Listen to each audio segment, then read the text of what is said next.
Stir fries are truly the elixirs of life, easy cooking, more rather lazy man's cooking, yielding the most fabulous results. Don't forget to subscribe and hit on the bell icon as we take mustard leaves and amaranth leaves, swish it around in a pan and create the most fantastic single pot stir fry.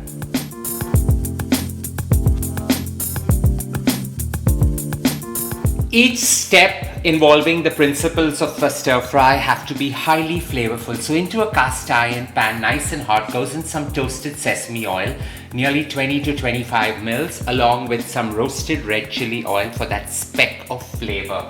Allow it to reach near smoking point. Into that you throw 12 cloves of garlic, just bruised up, along with nearly 2 inches of ginger, juliennated to the finest of shreds.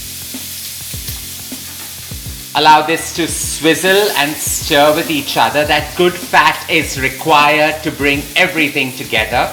As this sizzles, you want to elevate it with some chipotle peppers. So nearly 12 chipotle peppers, the non-spicy kind, just bringing out the color and swishing and stirring away.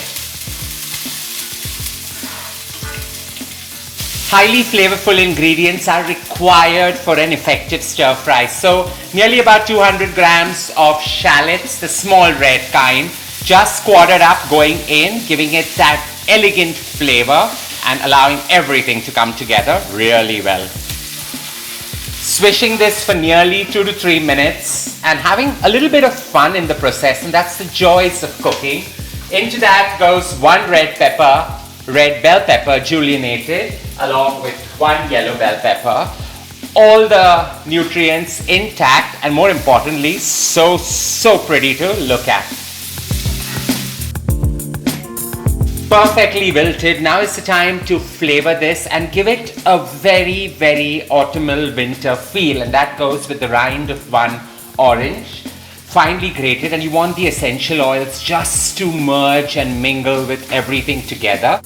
With this nicely sauteed, now is the time to add the leaves in, and I always like to go local with ingredients that are in season, and mustard leaves are perfect for the weather that we are in, so a large bunch of it. Now if you do not have mustard leaves, go right ahead and use the leaves that are in season with you. Swiss chard, kale, curly kale, or even some spinach works really well out here.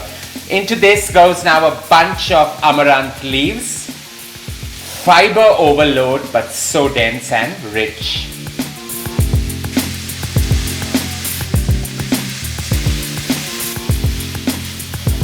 Perfectly wilted. Now you want to activate the fiber and you also want to flavor it. So some dark soy sauce going in, the tamari kind, nearly about 20 mils, just to give it that bittersweet flavor. And no leaves are really effective unless they don't have a swish of something citric. So the juice of that orange just going right into the pan. You can replace this for some sun-dried tomatoes and just give this a perfect stir. A swish and a stir, perfect, nice wintry notes in my kitchen with the flavors intensifying. We're going to season this now with some Szechuan pink peppercorn sea salt, burst of flavor coming through, and finally, what's a stir fry without an overload of some protein, making it a great single pot creation. So into this goes about 150 grams of broad beans or Lima beans, soaked overnight and boiled. And we're just going to allow this to toss with this, playing around with the color and creating a very simple yet stylish accompaniment, or in my case, a bowl of it just to enjoy for lunch. All you need to do now is plate or put it into a bowl and garnish it. Garnishing this just requires an overload of some toasted sesame seeds on top to make it look pretty and elegant at the same time. A great stylish meal ready in 15 minutes flat. All you need to do is sit with this comforting bowl, watch some Netflix and chill. Perfect for the weather. Don't forget, mustard leaves are in season, a great way to use ingredients that are local, and be very vocal about it, but style it with your own individualistic style. Don't forget to share loads of love by hitting on the like button. Stay safe, stay blessed, and don't forget to leave a note below.